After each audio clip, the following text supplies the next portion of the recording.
Assalamualaikum warahmatullahi wabarakatuh. Alhamdulillah wassalatu wassalamu ala Rasulillah wa ala alihi wa sahbihi wa mawalah wa la hawla wa la quwata illa billahi wa ba'du. Alhamdulillah, di malam hari ini kita bisa duduk kembali untuk bertalabul ilmi, dan malam ini biasa kita mengkaji Qasasul Anbiya. Maka untuk tidak bosan, sebagai selingan kita akan membahas tafsir dari ayat kursi. Ma'asyiral muslimin yang dimuliakan Allah Subhanahu wa taala,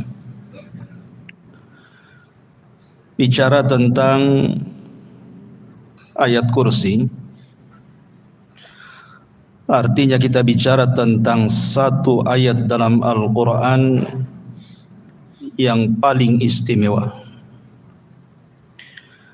Kalau cerita surat, maka surah Al-Fatihah adalah surat yang paling istimewa dari seluruh surat-surat dalam Al-Quran. Tapi kalau cerita ayat, maka tidak ada ayat yang lebih istimewa melebihi ayat kursi. Walaupun terjadi khilaf para ulama, apakah ada satu ayat yang lebih mulia dibandingkan ayat yang lainnya, ataukah semua ayat itu sama saja? Karena semuanya juga adalah kalam Allah dan firman Allah. Dikatakan oleh Abul Hasan Al-Asy'ari rahimahullahu ta'ala, pencetus akidah Asy'ariyah, beliau mengatakan bahwa tidak ada satu ayat mengungguli ayat yang lainnya, karena semua ayat itu sama firman Allah Subhanahu wa taala. Tabbat yada abi lahabi wa tab, itu sama dengan Allahu la ilaha illa huwal hayyul qayyum. Dua-duanya firman Allah. Makanya beliau mengatakan tidak ada satu ayat yang mengungguli ayat yang lainnya. Semua ayat sama. Tetapi pendapat yang kuat bahwa ayat juga bertingkat-tingkat, sebagaimana juga surat juga bertingkat-tingkat. Dan itu dijelaskan dalam sebuah hadis ketika Nabi SAW berjumpa dengan Ubay ibn Ka'ab radhiyallahu an, satu sahabat yang diunggulkan dari segi Quran, yang Allah Subhanahu wa taala pernah memerintahkan Rasul untuk membaca surah Al-Bayyinah kepada Ubay ini. Satu-satunya orang yang disuruh oleh Allah untuk membacakan surat kepada seorang sahabat adalah Ubay bin Ka'ab. Rasul diperintahkan Allah untuk membaca surah Al-Bayyinah. Dan Nabi SAW mengatakan kepada Ubay ini, "Ya Aba Al-Mungzir." Ini kunyahnya, wahai Aba Mungzir. "Atadri ayyu ayatin min kitabillahi ma'aka a'zam." Wahai Abu Mungzir, tahukah engkau mana ayat yang paling agung menurutmu di dalam kitab Allah Al-Quran? Menunjukkan Nabi SAW bertanya kepada Ubay, tahu enggak ayat yang paling istimewa dalam Al-Quran itu? Berarti ada ayat yang istimewa dibandingkan ayat yang lain. Maka Ubay dengan pengetahuan katakan Allah lebih tahu. Kemudian Nabi SAW bertanya lagi, "Ya Aba Mungzir, atadri ayyu ayati min kitabillahi ma'aka a'zam?" Wahai Aba Mungzir, tahukah kamu satu ayat yang lebih istimewa di dalam Al-Quran apa itu Bolak-balik Rasul bertanya, padahal Ubay sudah mengatakan Allah dan Rasulnya yang tahu sebagai adab beliau. Akhirnya Ubay dengan pengetahuannya mengatakan, Allahu la ilaha illa huwal hayyul qayyum. Dia pun membaca ayat kursi. Apa yang terjadi? Fadaraba fi sadri. Nabi pun kemudian menepuk dadaku, kata Ubay. Kemudian Rasul mengatakan, wallahi liyahni'akal ilmu ya Abal Mundhir. Kata Nabi SAW, semoga Allah memudahkan engkau mendapatkan ilmu dan pengetahuan wahai Aba Mundhir karena kecerdasan. Dari riwayat ini menunjukkan bahwa di sana ada ayat yang lebih istimewa dibandingkan ayat-ayat yang lainnya. Dan ulama mengatakan tidak ada ayat yang lebih istimewa seistimewa ayat kursi. Apa penyebabnya? Kenapa kemudian ayat kursi diistimewakan oleh Nabi SAW dibandingkan ayat-ayat yang lainnya? Tentu ada alasannya kan. Kenapa lebih istimewa? Taib. Sebelum saya menjelaskan tentang keistimewaannya, kemudian sedikit tafsirnya, ada beberapa riwayat yang berkaitan dengan ayat kursi ini. Riwayat yang pertama adalah riwayat dari Abi Hurairah radhiyallahu anhu yang masyhur, yang pernah saya ceritakan juga. Jadi satu malam Abi Hurairah radhiyallahu anhu ini mendapatkan giliran oleh Nabi SAW menjaga pembendaharaan zakat ataupun baitul mal. Tiba-tiba kemudian di malam hari ada pencuri mengambil beberapa kantang dari gandum, kemudian ditangkap oleh Abu Hurairah. Tapi kemudian dilepas, alasannya karena dia mengatakan bahwa aku orang miskin, keluargaku juga sama, dan mereka sedang menghajatkan makanan dan perlu malam ini. Akhirnya dilepaskan sama Abu Hurairah. Kemudian besoknya mencuri lagi orang yang sama. Katanya Abu Hurairah, untuk malam ini tidak mungkin saya lepaskan. Kemudian dia alasannya sama juga, dia butuh makan. Malam ketiga nyuri lagi, ketangkap lagi. Kata Abu Hurairah, tidak mungkin 3 kali ini saya lepaskan. Saya akan hadirkan kau kepada Nabi SAW. Tiba-tiba kemudian orang ini mengatakan, wahai Abu Hurairah, maukah kau lepaskan diriku? Dan saya akan ajarkan kepadamu beberapa kalimat yang akan bermanfaat untuk kehidupanmu. Kata Abu Hurairah, apa itu? Maka pencuri ini mengatakan, ya Aba Hurairah, idza awaita ila firashika faqra ayatul kursi. Wahai Abu Hurairah, kalau engkau menuju pembaringanmu, maksudnya hendak tidur, bacalah ayat kursi, Allahu la ilaha illa huwal hayyul qayyum, sampai selesai. Fa innaka lan yazala alaika minallahi hafizun wala yaqrabuka syaitanun hatta tusbih.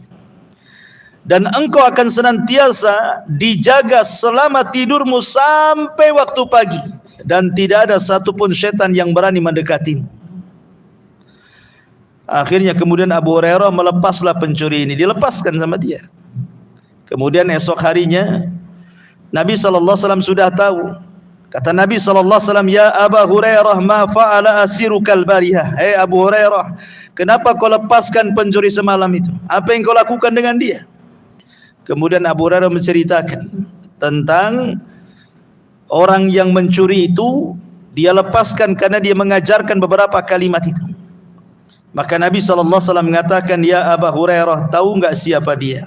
Maka Abu Hurairah mengatakan, Allah dan Rasulnya yang tahu. Kata Nabi SAW, dia adalah syaitan sadaqaka wa huwa kadzub. Orang yang kau tangkap semalam itu setan loh. Memang ketika dia mengajarkan khusus ini dia benar, tapi setan itu semuanya pendusta. Jadi benar itu hanya ini saja masalah mengajarkan kepada Abu Hurairah soal ayat kursi, dia benar di sini. Tapi umumnya setan itu para pendusta. Dari sini menunjukkan bahwa disyariatkan membaca ayat kursi kapan? Sebelum tidur. Ya, disyariatkan seseorang membaca ayat kursi sebelum tidur supaya dijaga dari syaitan. Ini satu. Kemudian yang kedua, hadis dari Ubay ibn Ka'ab radhiyallahu an. Kasusnya sama. Jadi Ubay bin Ka'ab juga suatu malam dia sedang menjaga Baitul Mal, tiba-tiba ada yang mencuri, kemudian ketika dipegang rupanya berbulu semua tangannya. Ketika ditanya siapa kamu, kemudian dia ngaku dia setan. Kemudian dia mengajarkan kepada Ubay ibn Ka'ab ini, idza qara'taha ghudwatan ujirta minna hatta tumsiyah, wa idza qara'taha hina tumsi ujirta minna hatta tusbihah. Siapa yang membacanya ketika pagi maka ia akan dilindungi oleh Allah dari gangguan setan hingga petang. Dan siapa yang membaca ketika petang maka ia akan dilindungi hingga di waktu pagi. Ya. Jadi di sini juga ayat kursi disunahkan dibaca ketika pagi dan petang supaya tidak diganggu syaitan. Ini juga riwayat tentang keutamaan ayat kursi. Kemudian yang ketiga, hadis dari Abu Umamah radhiyallahu an.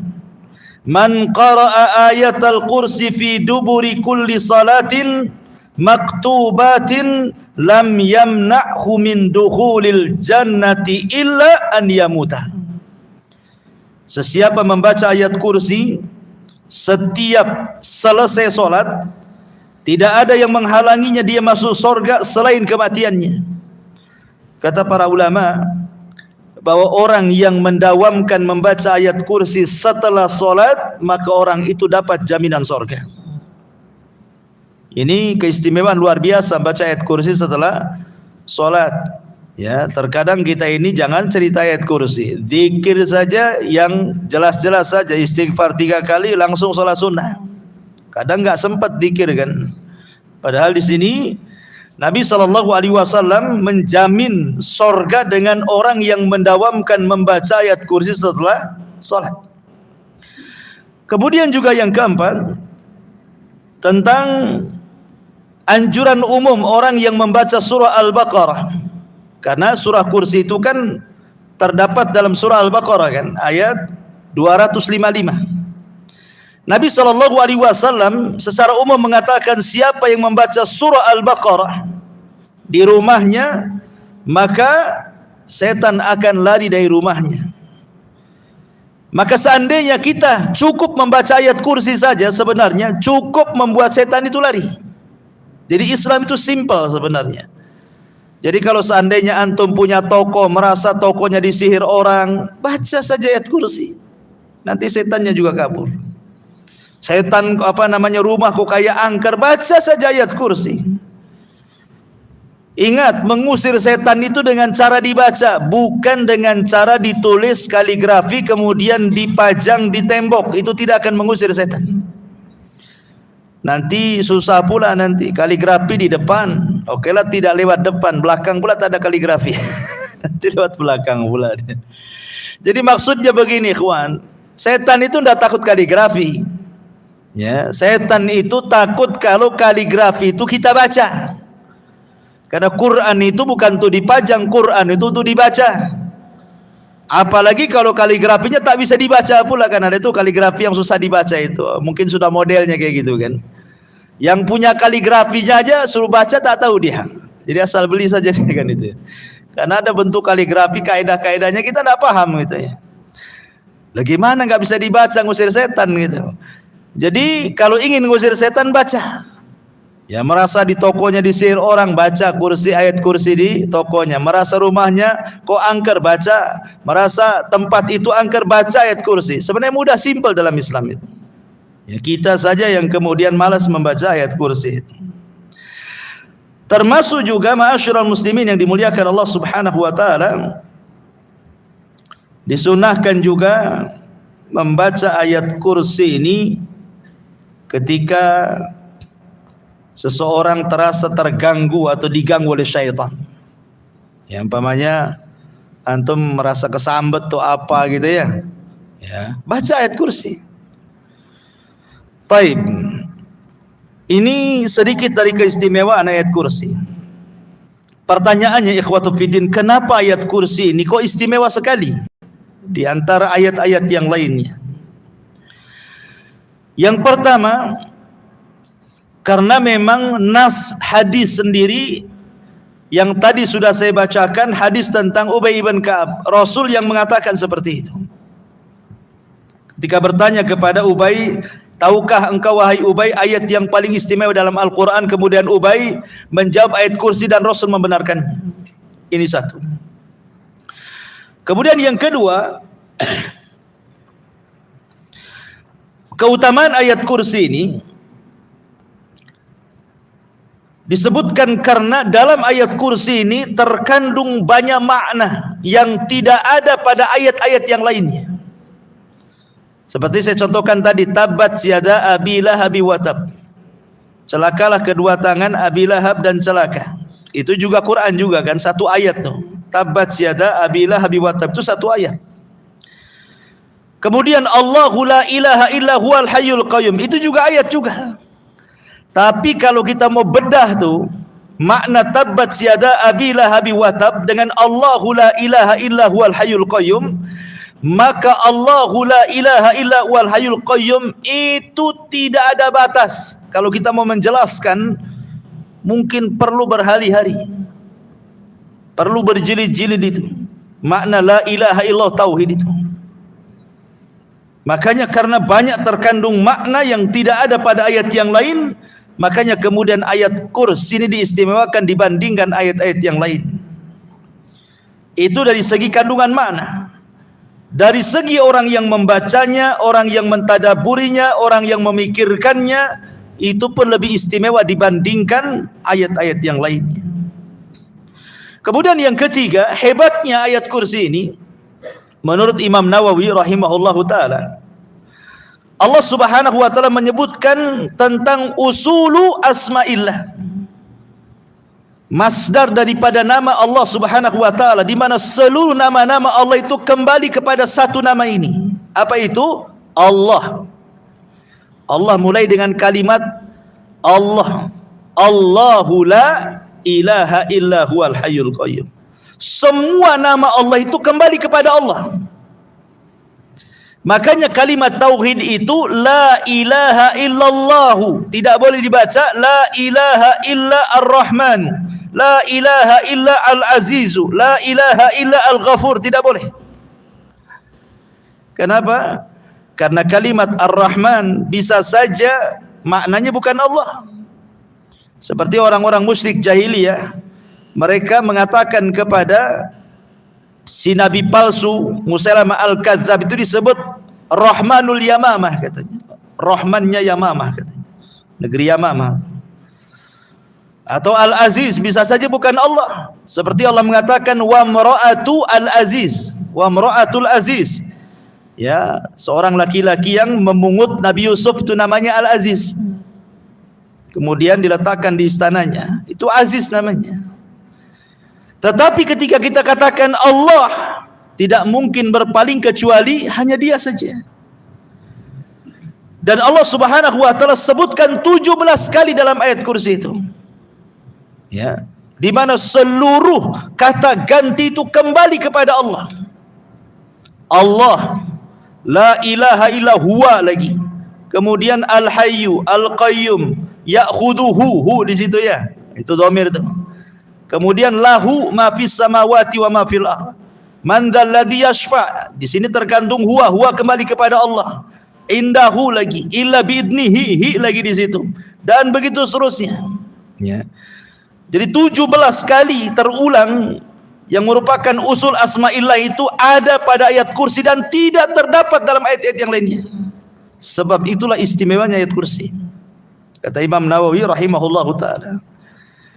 Kemudian juga dalam ayat kursi ini terkandung antara tasbih wa takdis. tasbih dan takdis. Ibadah para malaikat itu disebutkan di dalam Al-Quran surah Al-Baqarah, wa nahnu nusabbihu bihamdika wa nuqaddisulah. Kan begitu ibadah malaikat itu. Wa nahnu nusabbih, dan kami bertasbih. Kemudian nuqaddis, dan kami mentakdis. Apa sih bedanya tasbih dengan takdis? Kalau tasbih itu membersihkan zatnya dari sifat-sifat yang tidak layak disematkan kepada Allah. Kalau takdis itu membersihkan perbuatannya dari perbuatan-perbuatan yang tidak sempurna yang disematkan kepada Allah. Jadi kalau tasbih zatnya, kalau takdis perbuatannya. Dalam ayat kursi itu, lihat, Allah mensucikan dua-duanya.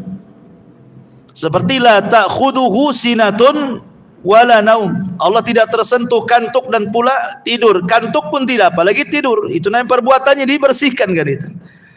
Karena ngantuk dan tidur itu bagi manusia sempurna, tapi bagi Allah tidak sempurna. Orang kalau tidak ngantuk, tidak tidur, pasti masuk rumah sakit. Karena itu bukan sifat manusia. Orang yang tidak ngantuk, tidak tidur itu pasti sakit orang tuh. Tapi bagi Allah Subhanahu wa taala itu sifat sempurna. Ya, makanya Allah Subhanahu wa taala ditakdis dan ditasbih, dan itu hanya ada dalam ayat kursi. Sampai beberapa kali gitu ya, nanti saya jelaskan ketika tafsirannya.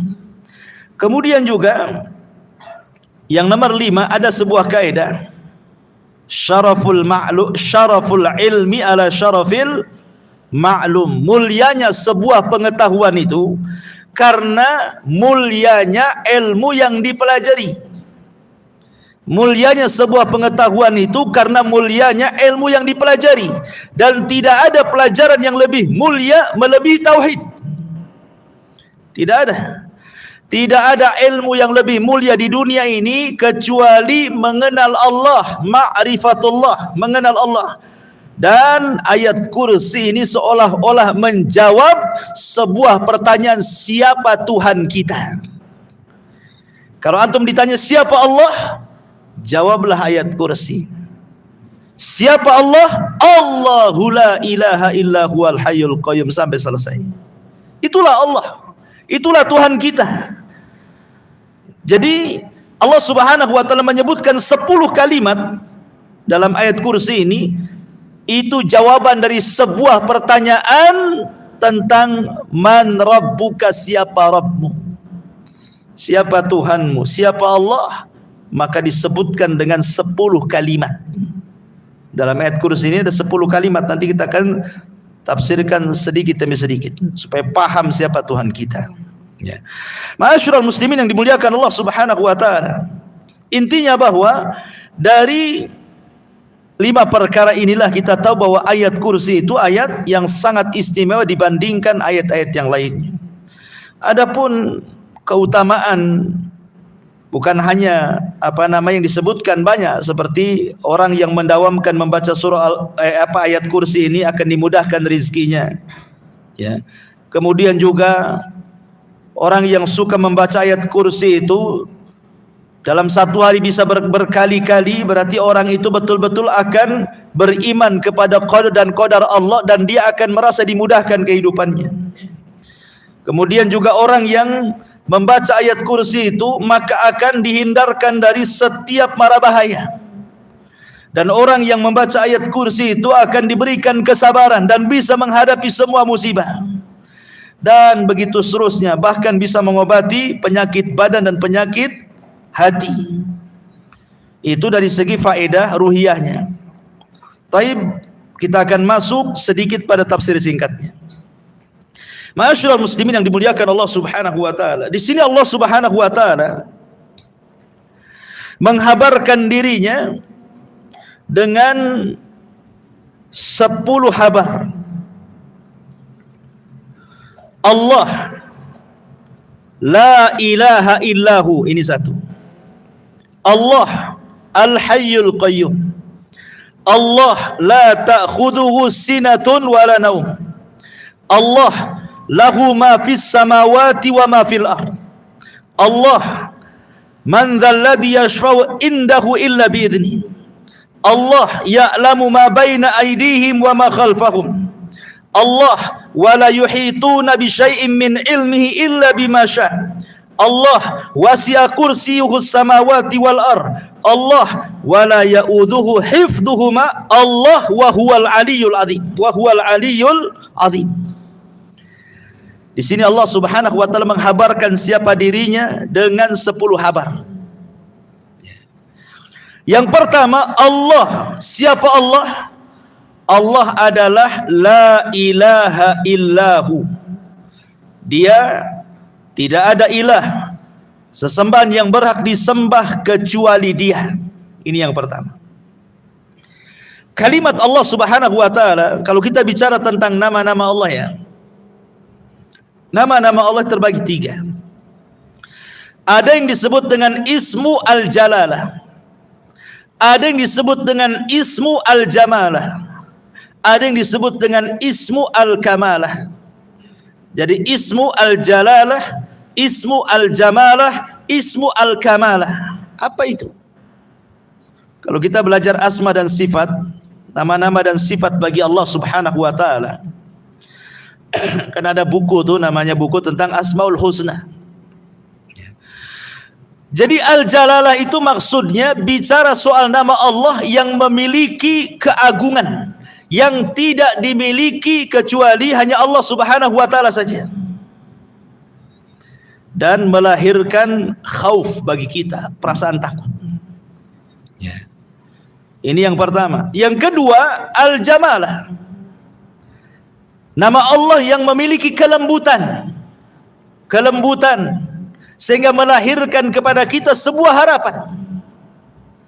Kemudian yang ketiga, Al-Kamalah, nama Allah yang memiliki kesempurnaan, supaya kita yakin bahwa Allah lah tempat bergantung semua kebutuhan dan hajat manusia kepadanya. Disebut Al-Jalalah, Jalalah itu artinya sebuah keagungan dan kemuliaan, kebesaran yang melahirkan perasaan takut kepada kita. Seperti Al-Mutakabbir, Allah itu zat yang maha sombong. Sombong ini sifat Allah. Kemudian Al-Muntakim, Allah itu zat yang maha mengirim siksaannya kepada siapapun sesuai kehendaknya. Al-Khaliq, Dia yang menciptakan, tidak ada manusia selain Dia yang menciptakan. Allah, Dialah zat satu-satunya yang disembah. Itu disebut Jalalah namanya. Beda dengan yang kedua, Jamalah, kelembutan, Rahim. Allah itu maha pengasih, maha penyayang, Latif, maha lembut. Itu namanya Jamalah. Ya. Apa bedanya? Kalau kita berhadapan dengan nama Allah yang sifatnya Jalalah, maka kita harus bermuamalah dengan sifat ini dengan cara kebalikannya. Ketika kita katakan Allah Al-Khaliq, maka kita katakan kita ini makhluk. Ketika Allah itu Mutakabbir, kita katakan kita harus mutawadi. Allah sombong, berarti kita harus rendah diri. Allah pencipta, berarti kita makhluk. Jadi bermuamalah dengan kebalikan sifatnya. Jangan Allah sombong, antum pula sombong, kurang ajar itu namanya. Ya. Allah sombong, kita harus tawadu. Siapa kita di hadapan Allah? Sombong itu adalah ridanya Allah. Beda dengan yang kedua, sifat Jamalah, kita harus menirunya. Allah Rahim, berarti kita juga harus Rahim. Allah Ghafur, berarti kita juga harus Ghafur. Kalau Allah penyayang, kita berusaha untuk menyayang. Kalau Allah itu pengampun, berusaha kita mudah memaafkan, dan begitu seterusnya. Ya. Lihat sifat itu masuk ke mana gitulah, sifat Jamalah atau sifat Jalalah. Allah itu sifat Jalalah. Allah itu artinya ma'bud, yang disembah. Berarti kita ini sebagai hambanya adalah abid, orang yang menyembah. Jangan seperti Fir'aun mengatakan ana rabbukumul a'la, saya Rabb kalian yang lebih tinggi, sembah saya, katanya. Makanya Allah katakan fa'aghraqnahu wa junudah, kami tenggelamkan si Fir'aun dan bala tentaranya. Ma'asyiral muslimin yang dimuliakan Allah Subhanahu wa taala. Jadi Allah ini adalah semua nama kembali kepada Dia. Semua nama kembali kepada Allah Subhanahu wa taala. Kemudian yang kedua, Al-Hayyul Qayyum. Allah huwal Hayyul Qayyum. Allah dialah Al-Hayyu yang maha hidup, Al-Qayyum dan maha berdiri sendiri, tidak berhajat kepada makhluknya. Kalimat Al-Hayyu, ma'asyiral muslimin yang dimuliakan Allah Subhanahu wa taala. Allah Subhanahu wa taala ketika menyebut kalimat Al-Hayyu, maknanya Allah itu zat yang maha hidup dan tidak akan pernah mati. Ingat perkataan Abu Bakar Siddiq radhiyallahu anhu saat Rasul meninggal. Apa kata Abu Bakar? Man kana ya'budullaha fa innallaha hayyun la yamut. Wa man kana ya'budu Muhammadan fa inna Muhammadan qad mat. Siapa yang menyembah Allah, kata Abu Bakar, Allah adalah zat yang hidup dan tidak akan pernah mati. Tapi siapa yang menyembah Muhammad, Muhammad itu sudah mati. Artinya apa di sini? Artinya Allah Subhanahu wa taala disifati dengan sifat hidup dan tidak didahului dengan kematian. Allah tidak pernah didahului dengan kematian, beda dengan manusia. Awalnya tidak ada, kemudian menjadi ada.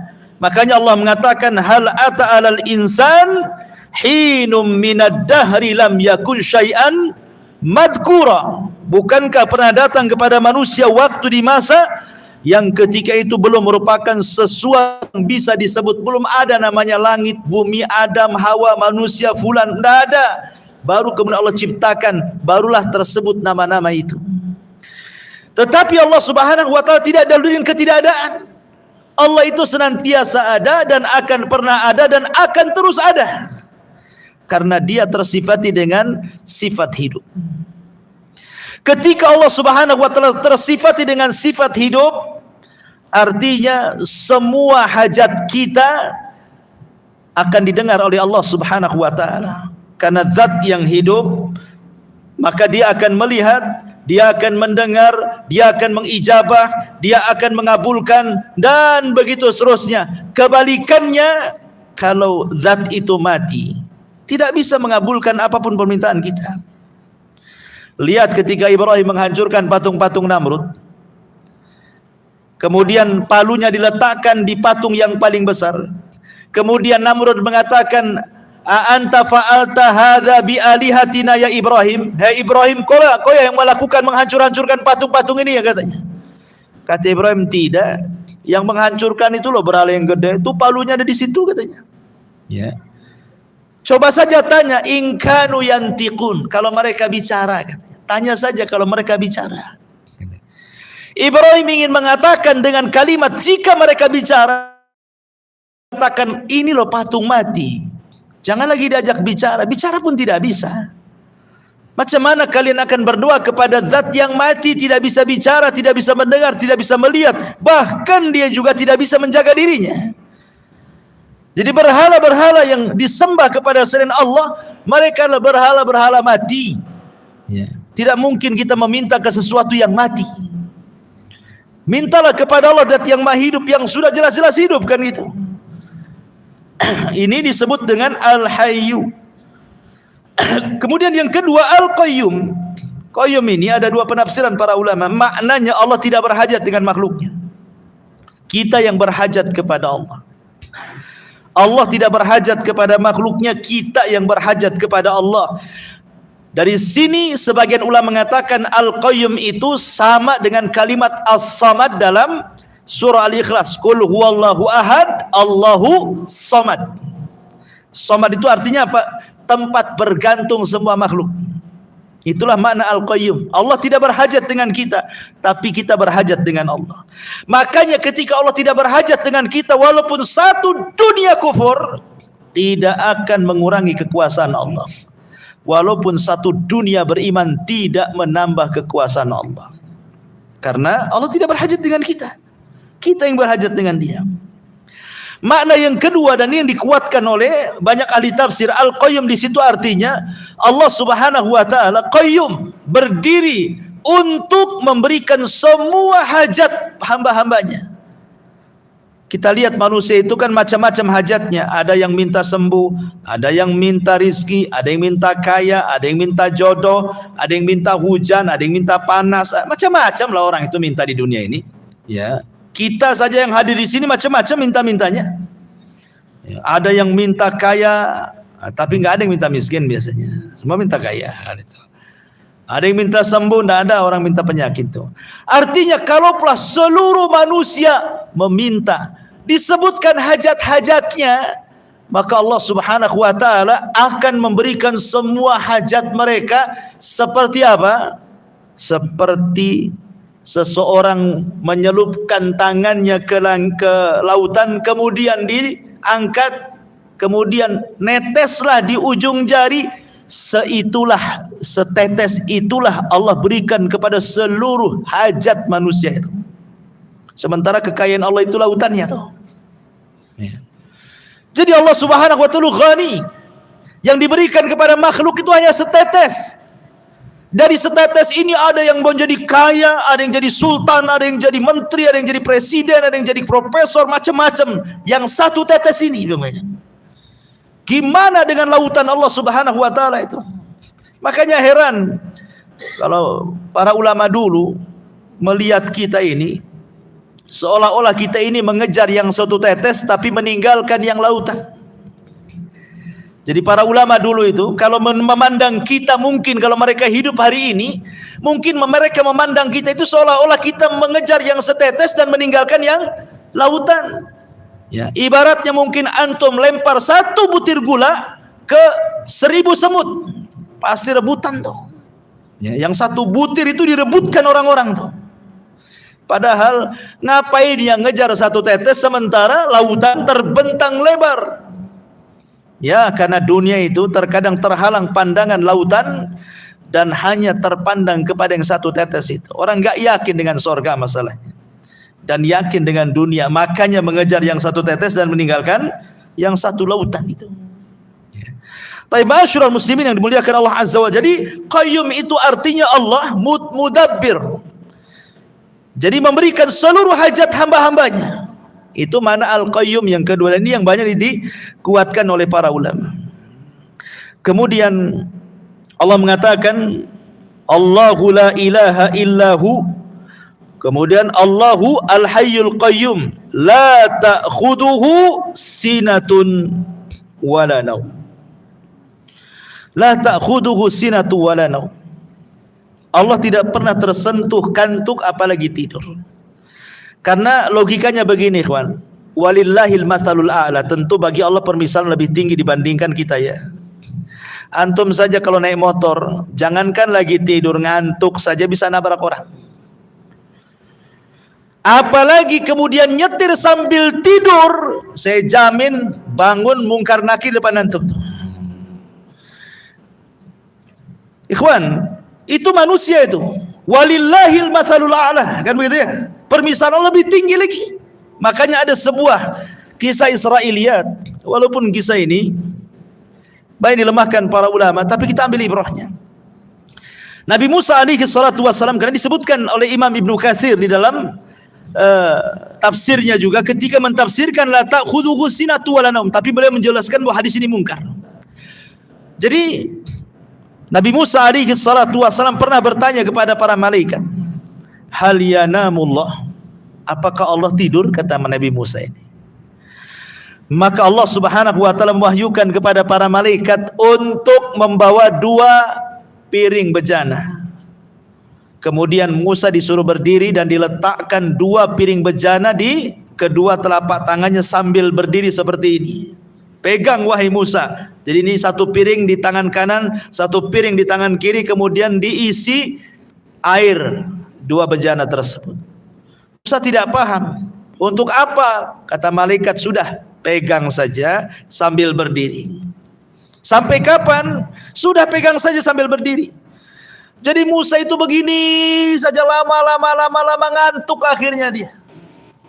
Ketika ngantuk, jatuh pula yang sebelah kanan, perang. Oh, beta terbangun lagi. Dia masih bertahan satunya lagi, ngantuk lagi, jatuh lagi, perang. Dua-duanya Akhirnya jatuh kemudian pecah. Kata malaikat, ya Musa, kalau Allah tersentuh ngantuk apalagi tidur, seperti itulah alam semesta, seperti dua bejana yang ada di tanganmu tuh. Ya. Kalau seandainya Allah tidur sudah tabrakan tuh, bulan, bumi, bintang, galaksi di langit itu sudah kiamat tuh. Kalau sampai Allah tersentuh ngantuk dan tidur, kiamat di dunia ini. Siapa yang mengkontrolnya? Yang mengontrolnya tidur. Ya. Masyarul muslimin, lihat orang nahkoda kapal saja kadang-kadang dia nabrak-nabrakan gitu ya. Mobil saja kalau ngantuk ketabrak-tabrak gitu. Itu logisnya seperti itu. Jadi mustahil Allah itu tersentuh tidur dan apalagi tersentuh ngantuk apalagi tidur, karena dua sifat ini adalah sifat yang kurang bagi Allah tapi sempurna bagi manusia. Manusia ini kadang-kadang nggak sempat ngantuk, tidur pun ada. Ya, tengok bantal guling nggak sempat ngantuk langsung tidur dia. Ya, ada tuh orang kayak gitu tuh. Ya. Tapi umumnya ngantuk dulu baru tidur, dan itu sempurna bagi manusia. Kalau manusia ngantuk tidur sempurna, memang ada manusia. Justru kalau Anda tidak ngantuk tidak tidur, pasti ke rumah sakit minta obat tidur, karena tidak sempurna sifat itu. Tapi bagi Allah Subhanahu wa ta'ala, tidak ngantuk dan tidak tidur adalah sebuah kesempurnaan untuk menjaga keamanan alam semesta ini. Baik, masyarul muslimin yang dimuliakan Allah Subhanahu wa ta'ala. Kemudian Allah mengatakan, lahu ma fis samawati wa ma fil ardh. Yang keempat, Allah menghabarkan dirinya. Siapa Allah? Maka Allah katakan, lahu ma fis samawati wa ma fil ardh.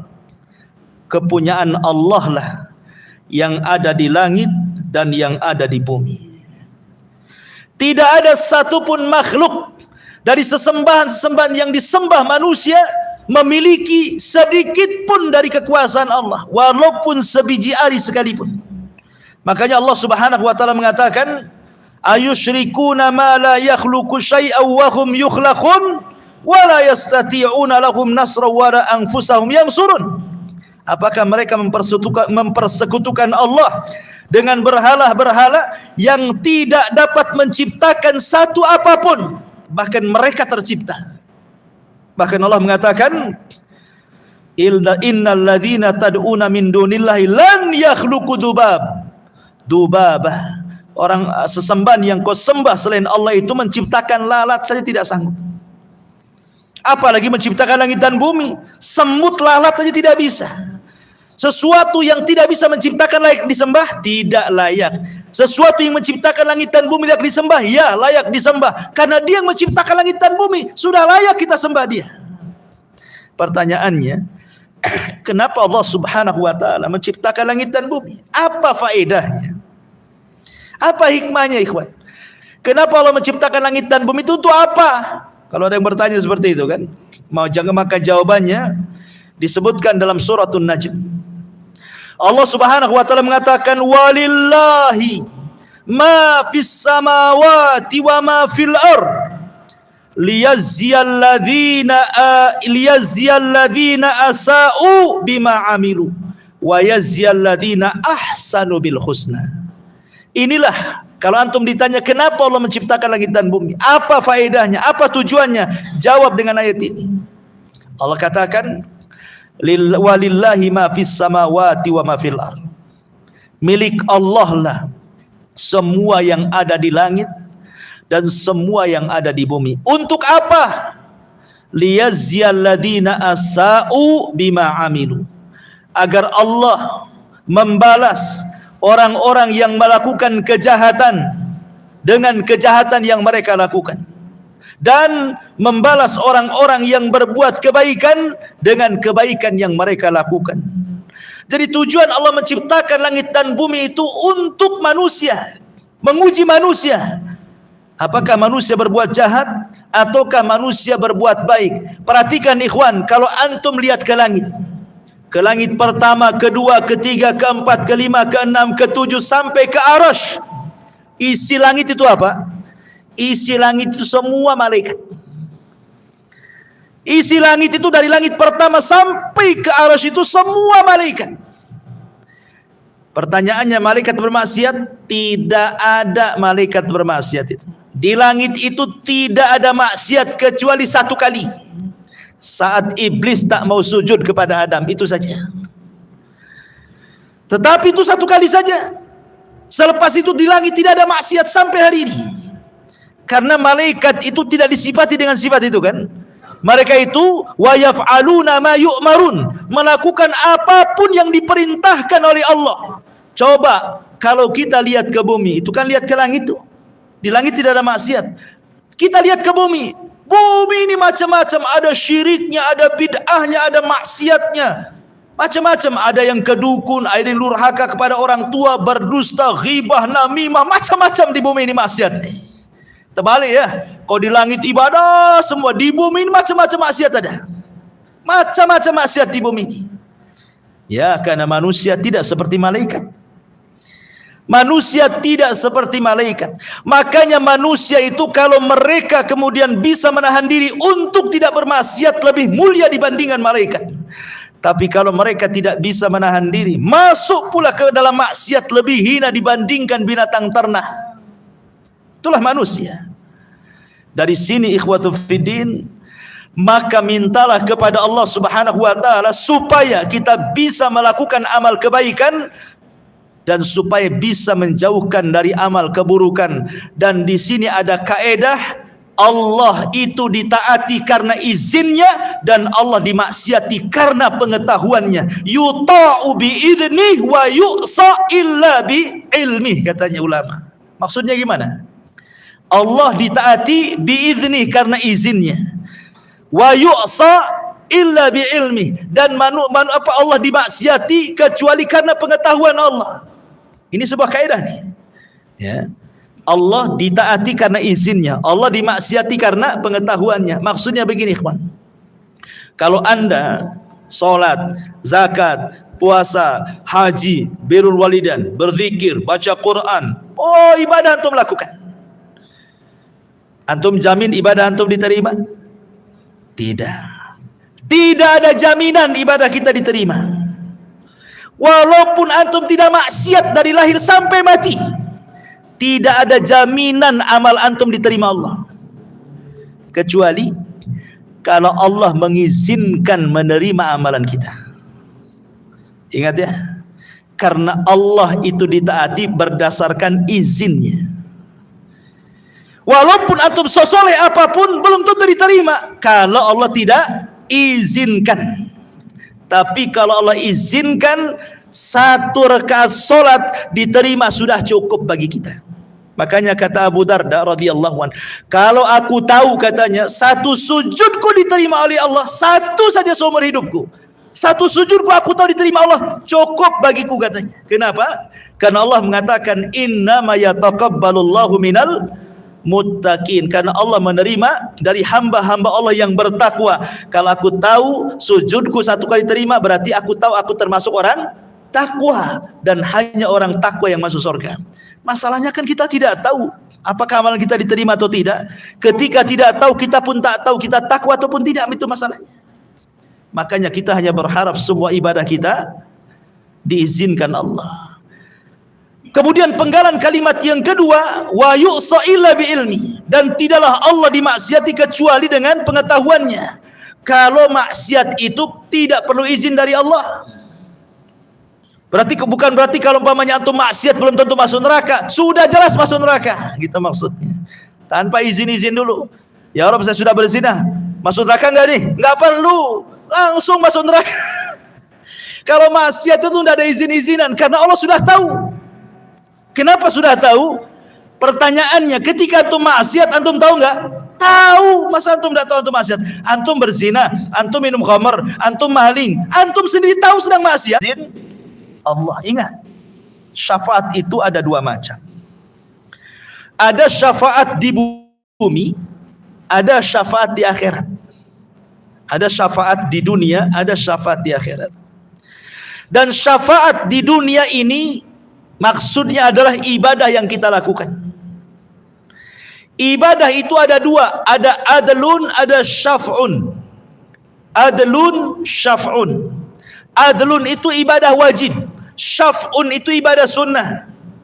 Salat 5 waktu adlun, puasa Ramadan adlun, zakat wajib adlun, kemudian haji adlun, itu disebut adlun.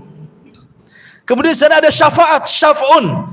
Nah, itulah salat rawatib, sedekah, umroh, dan begitu seterusnya.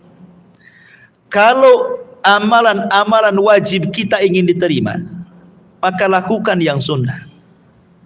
Kalau amalan wajib kita ingin diterima, maka lakukan amalan-amalan yang sunnah. Karena sunnah ini disebut syaf'un, syafaat. Syaf'un itu artinya syafaat. Perantara diterima ibadah wajib itu dengan melaksanakan ibadah sunnah, gitu maksudnya. Makanya ada adlun, ada syaf'un. Kalau ingin diterima sholat 5 waktunya, maka jangan lupa juga sunnah-sunnahnya. Kalau ingin diterima puasa Ramadannya, jangan pula dengan lupakan puasa-puasa sunnahnya. Kalau ingin diterima haji, jangan pula umrohnya lupa. Kalau ingin diterima zakatnya, jangan pula sedekahnya lupa. Begitu maksudnya. Karena ibadah sunnah itu disebut syaf'un. Dialah syafaat, jembatan diterima ibadahnya yang wajib itu. Tetapi walaupun demikian, baik wajib ataupun sunnah tetap tidak akan diterima kecuali setelah ada izin Allah. Ini satu. Yang kedua, ada syafaat di akhirat. Syafaat di akhirat ma'ruf. Dan syafaat Nabi SAW itu 2. Ada di masa hidupnya, ada setelah kematiannya. Kalau di masa hidupnya boleh kita meminta syafaat seperti Anas bin Malik datang kepada Rasulullah masa hidup tuh. Rasul, berikan aku syafaat di hari kiamat, kata Anas. Rasul masih hidup. Kata Rasul, baik Anas, karena engkau sudah banyak berbuat baik kepadaku, kuberikan syafaatku kepadamu. Kata Anas bin Malik radhiyallahu an, di mana aku akan dapati syafaat pada hari kiamat wahai Rasul? Kata Rasul, temui aku di telagaku. Kata Anas, kalau aku tidak mendapatimu di telagamu wahai Rasul, temui aku di titik Siratal Mustaqim. Kata Anas, kalau aku tidak dapati di Siratal Mustaqim, temui di tempat penimbangan amal, karena aku tidak mungkin lepas dari 3 tempat ini, kata Nabi. Anas minta syafaat, Rasul masih hidup. Enggak apa-apa. Karena Rasul masih hidup. Tapi masalahnya Rasul sudah meninggal. Sehingga ketentuan syafaat cuma 1 di akhirat. Ya. Dan yang bisa mendapatkan syafaat Rasul di akhirat itu adalah orang-orang yang banyak beribadah di dunia. Bukan orang yang datang ke kuburan Nabi atau ke kuburan orang-orang saleh, bukan. Perbanyak sholat, perbanyak puasa, perbanyak sedekah, perbanyak amal soleh, cinta, dapat syafaat. Maka Nabi SAW nanti pada hari kiamat dia akan datang kepada Allah Subhanahu wa taala. Setelah manusia datang ke Adam tak bisa, Nuh tak bisa, Musa, Ibrahim, Isa tak bisa. Rasul yang menghadap Allah. Kemudian sujud lama sekali. Kemudian Allah mengatakan, irfa ra'saka ya Muhammad, angkat kepalamu wahai Muhammad. Apa kata Allah? Sal tu'ta, qul tusma, ishfa tusyaffa. Katakan kau didengar, minta kau diberi, mintalah syafaat, ku beri kau syafaat. Dari sini menunjukkan Nabi saja tidak bisa memberikan syafaat kecuali setelah dapat izin Allah. Makanya dari sini, man dzalladzi yashfa'u indahu illa biidznih. Kecuali dengan izin Allah. Tidak ada yang bisa beri syafaat kecuali dengan izin Allah Subhanahu wa taala. Makanya ngawur kalau ada umpamanya kiai, ya, ikut kelompok kami. Nanti kalau masuk neraka, ku lempar serbanku, tinggal tangkap, ku tarik kau ke neraka, ku lempar kau ke surga. Enak kali itu. Kan ada tuh yang kayak gitu. Itu jemaah mana tuh? Saya lihat di Malaysia itu. Di YouTube kan. Tenang, kalau kalian ikut jemaah kami tenang, katanya. Nanti kalau kalian masuk neraka, ku ulurkan serbanku, katanya. Tinggal tangkap saja, ku tarik, ku masukkan ku surga. Nabi saja nggak main gitu, ngadap dulu sama Allah. Ini nggak main lempar serban saja. Hebat lagi dari Nabi. Gitu. Masyarul muslimin yang dimuliakan Allah Azza wa Jalla. Ini yang kelima. Kemudian yang keenam, Allah. Siapa Allah itu? Ya'lamu ma baina aydihim wa ma khalfahum. Allah mengetahui apa yang di depan mereka dan apa yang di belakang mereka. Apa yang dimaksud di depan, di belakang di sini? Maksud di depan itu maksudnya dunia. Di belakang itu maksudnya akhirat. Maksudnya Allah Maha tahu baik urusan dunia ataupun urusan akhirat. Allah itu tahu semuanya.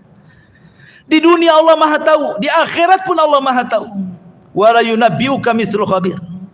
Dua alam ini Allah tahu, dunia akhirat Allah tahu. Kita ini tak tahu, satu jengkal di bawah kaki kita pun tak tahu ada cacing atau tak ada cacing. Kita tak tahu. Kita ini terbatas pengetahuannya, penglihatan kita aja terbatas. Sampai mana antum bisa melihat? Pendengaran kita terbatas, sampai di mana antum mendengar? Ada jarak tertentu atau tidak bisa mendengar. Ya. Karena manusia itu makhluk yang lemah. Allah itu mengetahui yang telah, yang sedang, dan yang akan datang. Bahkan perkara yang mustahil terjadi, kalau terjadi Allah tahu. Anggaplah sesuatu itu mustahil terjadi, tapi kalau terjadi Allah tahu. Seperti firman Allah mengatakan, "Lau radduhu la'adu lima nuhu anhu." Lau rudduhu la'adu lima nuhu anhu, kata Allah. Kalaulah orang-orang kafir yang sudah terpanggang di neraka itu, yang sudah dikekalkan di neraka itu, kemudian dihidupkan lagi ke bumi, itu kan mustahil tuh.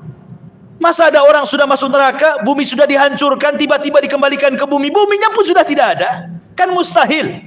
Tapi kalau terjadi, ada orang masuk neraka, orang kafir, kemudian dibalikan lagi ke bumi, walaupun mustahil, Allah tahu pasti dia kafir lagi nanti di dunia.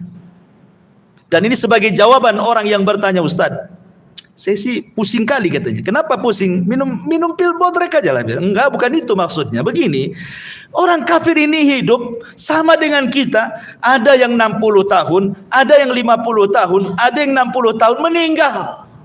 Dengan kekafirannya 60 tahun tiba-tiba masuk neraka pula, dikekalkan di dalamnya. Saya enggak masuk akal nih. Bisa dipahami nih? Ya. Kok ada orang berbuat kekufuran, kesyirikan 40 tahun, kok bisa kekal di neraka itu, gimana ceritanya? Kalau antum ditanya seperti itu, jawabannya gimana? Ah, ini jawabannya ini.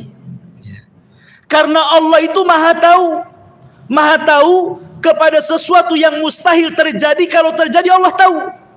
Karena orang-orang kafir ini Allah sudah tahu, mereka sudah dimasukkan ke neraka nih. Kalau dibalikan ke dunia pasti kufur lagi dia. Jadi ngapain pula ya dimasukkannya seterusnya di situ? Itu jawabannya ya. Ah, begitu jawabannya.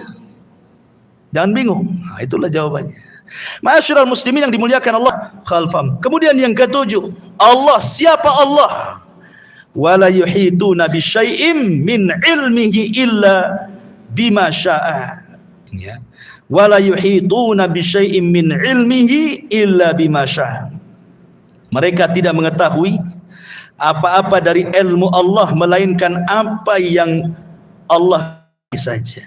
Artinya, kalau Allah bandingkan pengetahuan manusia, tidak akan mampu meliputi pengetahuan Allah Subhanahu wa taala, karena luasnya pengetahuan Allah. Ingat kisah Nabi Khidir dengan Nabi Musa. Salah satu kisah Nabi Khidir dengan Nabi Musa itu, suatu hari Musa dengan Khidir itu naik perahu.